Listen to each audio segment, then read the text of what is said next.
E aí galera do Review Express, tudo tranquilo com vocês? Eu sou o João do Eu Leio Gibi e estou aqui para participar do Papum, esse momento que a gente pode conversar sobre os nossos queridos gibizinhos. E quero agradecer ao meu amigo Kim Martins por me convidar para participar desse quadro tão bacana que tem aqui no Review Express. Eu que agradeço, João. Muito obrigado, cara, por topar participar aqui do Papum, pra gente conversar, trocar essa ideia sobre gibis. Afinal, conversar sobre quadrinhos é sempre muito bom, é sempre muito satisfatório. Valeu, cara. Bom, vamos iniciar esse questionamento aqui. Um gibi que todo ser humano deveria ler ao menos uma vez na vida. Bom, uma HQ que todo mundo deveria ler uma vez, pelo menos uma vez na vida, na minha opinião, é o Relatório de Brodeck, do Manu Larcenet. Por quê?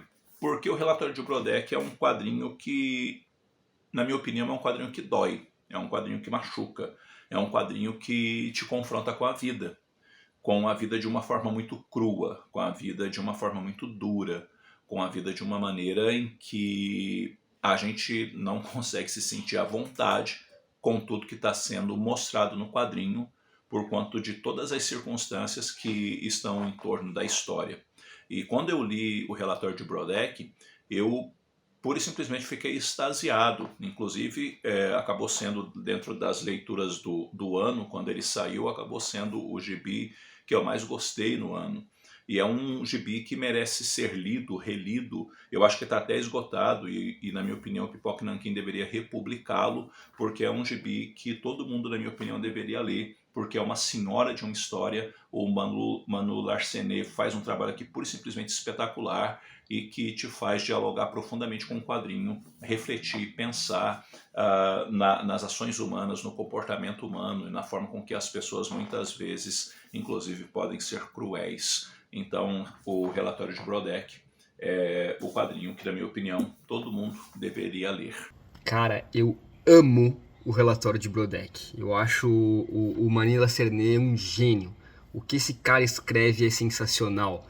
Inclusive, um dos vídeos que eu mais me orgulho de ter feito aqui no canal foi uma resenha do relatório de Brodeck. Vou deixar linkado aí. O texto ficou excepcional. Gosto muito desse vídeo. Eu também acho que esse é o melhor gibi do catálogo da Pipoca e Nanquim. É muito bom, cara. Que excelente recomendação. Bom, pra gente continuar aqui, sabemos que é difícil você fazer uma coleção só, né? Sempre compramos várias coisas ao mesmo tempo, mas tem uma que se você tivesse que se desfazer de todas, abrir mão de todas, essa você não abriria mão de jeito nenhum. Qual coleção você não abre mão de fazer hoje em dia? É a saga dos X-Men. E por quê? Porque aí existe dois fatores para mim que são importantes aqui. O primeiro deles é que é uma fase muito bacana dos Filhos do Átomo.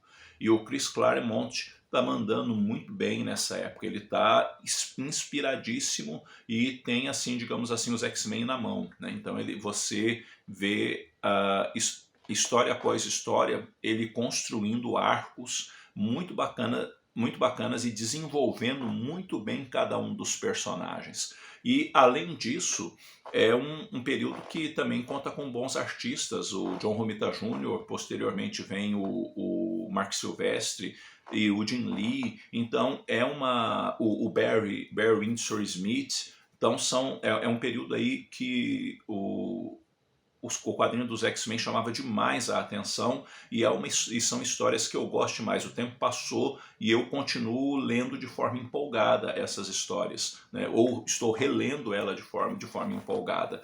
E o outro motivo para eu não abrir mão dessa coleção é porque quando saía pela editora Abril, lá nos formatinhos, eu acompanhava mês a mês o título e eram justamente essas histórias. E eram histórias que, tipo assim, eu gostava demais da conta do Gibi dos X-Men por conta dessas histórias. E é bom notar como que o tempo passou e elas continuam tão bacanas, né? Então tem sim um pouco de nostalgia, mas nota-se que a qualidade não se perdeu. Então a saga dos X-Men é uma boa pedida. E se você quer ler X-Men, tá aqui uma dica bacana para vocês, tá? Agora, tem aquele papo de que gibi envelhece mal, HQ que você lê já não tem mais a mesma pegada, você não consegue se divertir tanto. Então, conta aí pra mim, João, na sua opinião, um quadrinho que não envelheceu tão bem, um quadrinho que envelheceu mal.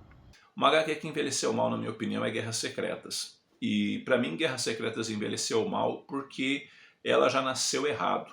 Mas por que ela nasceu errado? Porque a intenção de Guerras Secretas, quando o quadrinho foi lançado, foi para divulgar a linha de brinquedos de Guerras Secretas. Então, no fundo, não tinha nenhuma pretensão de ser uma grande história ou de ser algo impactante. E o problema é que acaba sendo, né, uma grande saga Marvel, mas ela só é importante no sentido cronológico por ser uma grande saga Marvel, eu diria a primeira grande saga Marvel, né?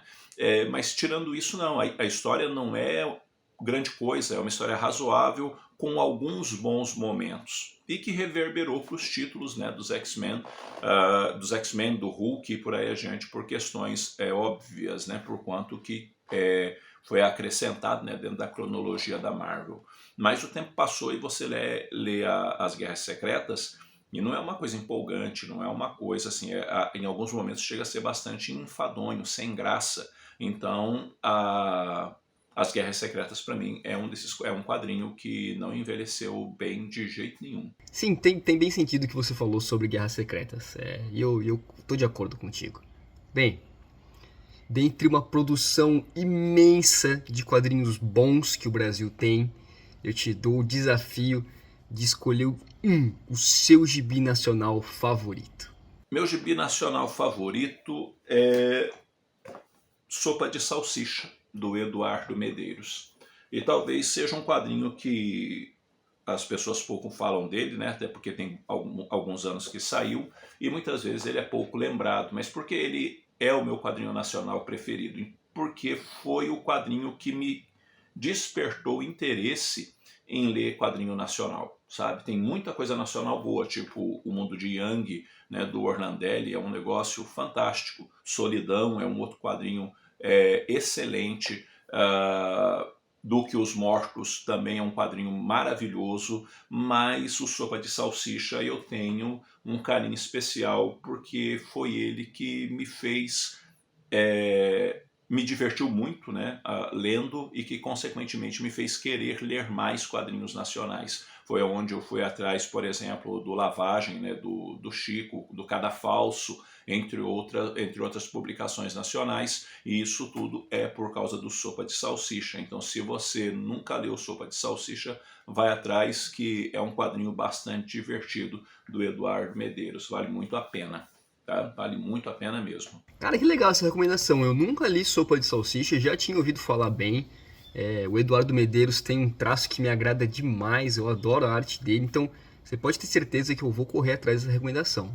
Valeu, João. Bom, para nós encerrarmos aqui, antes da última pergunta, mais uma vez eu te agradeço. Valeu demais, eu curto muito o seu canal, os seus papos quadrinísticos, como você diz. Adoro assistir Eu Leio o Gibi.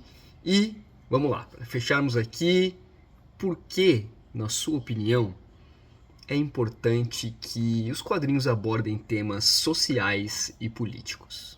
Eu acho que a gente tem que pensar o seguinte: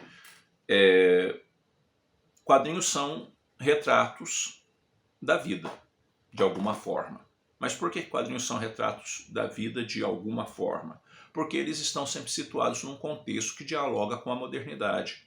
Então nós vamos ver elementos do nosso mundo, obviamente, inseridos dentro do quadrinho, abrindo discussões sobre os mais variados temas, sejam eles sociais, sejam eles políticos, sejam eles familiares e por aí adiante. Então o quadrinho é um caminho de diálogo, o quadrinho é um caminho onde se abre ou se cria camadas de leitura, né, nas histórias, para que a partir dessas camadas de leitura observações sejam feitas, discussões possam ser criadas, valores serem ensinados ou trabalhados, né, de alguma maneira. Então eu penso que não apenas a questão sociais ou políticas. O quadrinho expressa questões da vida, mas, ao mesmo tempo, eu penso que precisam ser questões bem trabalhadas. E o que é uma questão bem trabalhada? onde o autor realmente saiba inserir, né, esses assuntos dentro da história, saiba desenvolver adequadamente esses assuntos dentro da história, para que realmente gere diálogo, para que realmente seja proveitoso, e não só um jogar lá dentro, porque daí se você só joga lá dentro, você não está fazendo necessariamente um favor, porque daí não é colocado de forma orgânica a discussão dentro da história, não é colocado de uma forma bem conduzida dentro da história, né? Só é tacado lá dentro por tacar aquela coisa ali. E isso nunca vai ficar legal, mas quando bem trabalhado, sempre vai gerar boas camadas de leitura, sempre vai gerar percepções que nos ajudam a refletir sobre, inclusive, as nossas reações e a forma com que nós também expressamos a nossa própria opinião sobre essas questões que muitas vezes são inseridas dentro do quadrinho, né? Então, o quadrinho fala da vida, né? Ah, mas um quadrinho de super-herói com aquela coisa do heroísmo, pois aí, vai falar da vida, vai falar de altruísmo, muitas vezes vai falar de drogas, né? Outras vezes vai ter as questões ali éticas dentro do quadrinho, questões muitas vezes religiosas, e por aí adiante, né? Por quê? Porque quadrinhos vão retratar, né, vão conversar com o mundo que vivemos. Então, há que ser natural que as mais diversas pautas existam dentro das histórias. Mas, na minha opinião, embora elas devam existir, né, porque precisa falar da vida, devem ser bem colocadas, bem abordadas, até para a história em si também ser interessante da gente ler, né? Porque daí você coloca o problema lá, mas a história não é bem trabalhada, não provoca necessariamente nem discussão, nem interesse, porque daí a história é chata. Então, por isso, o bom desenvolvimento também fará toda a diferença. Bom, galera, é isso aí. Eu quero agradecer a você, Kim, por me deixar entrar, digamos assim, na sua casa, para a gente poder conversar a respeito de gibi. E eu estou muito contente de poder ter participado do Papum, e que esse quadro possa fazer bastante diferença aqui no canal e também para a galera que curte quadrinho.